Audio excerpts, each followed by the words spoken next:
ఈరోజు తెలంగాణ రాష్ట్రం కొత్తగా రాలేదు. వందలాది మంది బిడ్డలు త్యాగాలు చేస్తే తెలంగాణ వచ్చింది. త్యాగాల పునాదుల మీదనే తెలంగాణ ఏర్పడ్డది. వచ్చిన తెలంగాణలో ప్రజల మనోభావాలకు, ప్రజల ఆలోచనలకు, ప్రజల అభిప్రాయాలకు అనుగుణంగా పనిచేసే ప్రభుత్వం కావాలి.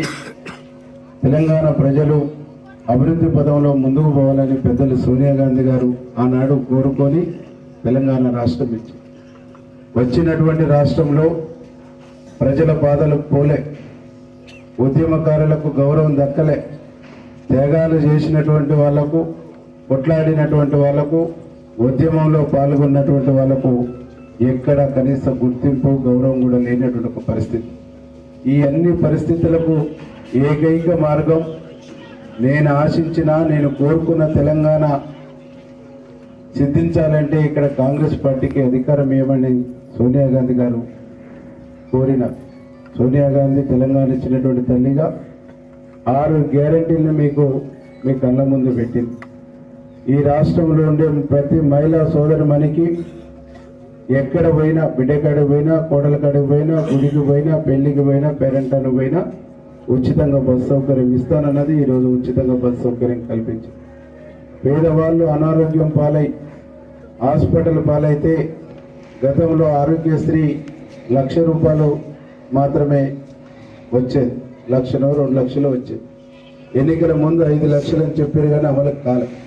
కానీ ఈనాడు ఈ ప్రభుత్వం ఏదైనా ప్రమాదం, అనారోగ్యం బారిన పడి హాస్పిటల్ పోతే 10 లక్షల వరకు ఈరోజు ప్రభుత్వమే భరించి మనకు వైద్యం చేయించేటువంటి కార్యక్రమాన్ని మన ముఖ్యమంత్రి ప్రవేశపెట్టినటువంటి విషయాన్ని ఈ సందర్భంగా తెలియజేస్తాం.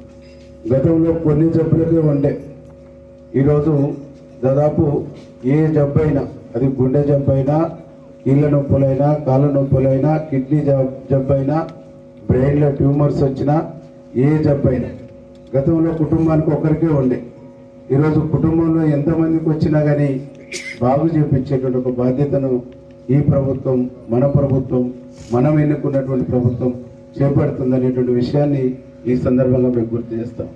ఈరోజు ఇల్లు లేని పేదవాళ్ళు దరఖాస్తు చేసుకుంటే ఇల్లు లేని పేదవాళ్లకు ఇందిరమ్మ ఇల్లు ఇచ్చేటువంటి కార్యక్రమాన్ని, ఆనాడు ఇందిరమ్మ ఇల్లు వచ్చినాయి, మళ్ళీ ఇల్లు వచ్చినటువంటి దాఖలాలు ఇందిరమ్మ ఇల్లు ఇచ్చేటువంటి కార్యక్రమాన్ని చైర్మన్ గారు చెప్పిన ఆ రోజు మీరు ప్రారంభించినటువంటి మొదలుపెట్టినటువంటి 240 ఇళ్లలో 160 ఇళ్ళు డబుల్ బెడ్రూమ్ ఇల్లు పూర్తయినా, మిగతా పూర్తి కలదు. తప్పకుండా అవి కూడా పూర్తి చేపిస్తాం. జాగలు లేనటువంటి వాళ్లకు అక్కడిచ్చి, జాగలు ఉన్నటువంటి వాళ్లకు మీ సొంత జాగలలో ఇప్పుడు ఇల్లు ఇప్పించేటువంటి కార్యక్రమాన్ని కూడా తప్పకుండా చేపడతామని చెప్పేసి మీ అందరికీ కూడా ఈ సందర్భంగా తెలియజేస్తాం. జాగలు లేనటువంటి వాళ్ళకు కూడా జాగలు ఇచ్చేటువంటి కార్యక్రమాన్ని ఈ తదుపరి పరిశీలిస్తామని చెప్పేసి ముఖ్యమంత్రి గారు చెప్పారు. అది కూడా ఇచ్చి ఉద్యమకారులు కూడా ఉద్యమంలో పాల్గొని కేసుల పాలు, జైలు పాలు అయినటువంటి వాళ్ళు కూడా దరఖాస్తు పెట్టుకుంటే వారికి కూడా 250 గజాల స్థలం ఇచ్చేటువంటి కార్యక్రమాన్ని వారు కూడా ఈ అప్లికేషన్లో పెట్టుకోవాలని చెప్పేసి మీ అందరికీ విజ్ఞప్తి చేస్తాం. ఈరోజు మీకు ఇచ్చినటువంటి అప్లికేషన్లో చాలామంది అంటారు, బయట నేను వింటున్నా, అప్లికేషన్ తీసుకుంటారు ఒకటే ఇస్తారండి. అట్లా ఇవ్వరు. ఇల్లు లేకుంటే ఇల్లు టిక్కు పెట్టారు. మీకు 2,500 మహాలక్ష్మి స్కీమ్ని పెట్టింది సోనియా గాంధీ గారు. ఈరోజు పెన్షన్లు వస్తున్నటువంటి వాళ్లకు పెన్షన్లు వస్తాయి. పెన్షన్ రాని పెళ్ళైన ఆడబిడ్డ, అర్హత ఉన్న ఆడబిడ్డకు నెలకు 2,500 రూపాయలు మహాలక్ష్మి స్కీమ్ కింద మీ అవసరాల కోసం ప్రభుత్వం ఇస్తుంది. దానికి కూడా మీరు టిక్కు పెట్టుకోండి. మనకు భూమి ఉంటే భూమి రైతు బంధు కోసం దాన్ని కూడా టిక్కు పెట్టండి. కౌలు రైతు అయితే వారికి కూడా రైతు బంధు ఇస్తారు 15,000 రూపాయలు, దాన్ని కూడా మీరు టిక్కు పెట్టండి. ఈ 5 స్కీముల కోసం మీకు ఈ బాంబు ఇచ్చారు. 5 స్కీములు తప్పకుండా ఇస్తారు. కుటుంబంలో ఎంతమందికి అర్హత ఉంటే అంతమంది కూడా ఇస్తారని చెప్పేసి మీకు ఈ సందర్భంగా తెలియదు. ఈరోజు ఈ ప్రభుత్వం చేతల ప్రభుత్వంగా, అమలు చేసేటువంటి ప్రభుత్వంగా ముందుకు పోతుంది తప్ప మాట ఇచ్చి తప్పేటువంటి ప్రభుత్వంగా. 100 రోజులలో ఈ 6 గ్యారెంటీలు అమలు చేస్తాం మనం. 100 రోజులు అంటే 3 నెలలు దాటాలి. కానీ 48 గంటల్లోనే 2 స్కీములు అమలులోకి వచ్చాయి. ఈ రోజుకి 27 రోజులు 28 రోజులు అవుతుంది.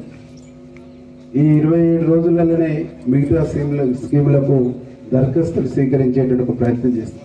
అంటే ఇంత చిత్తశుద్ధితో ఈ ప్రభుత్వం ఈ రాష్ట్రంలో 6 లక్షల కోట్ల పైచలకు అప్పు అయి గత ప్రభుత్వాలు గత పాలకులు 6 లక్షల కోట్ల పైచలకు అప్పులు చేశారు. ఖజానాలో 1 రూపాయి లేదు.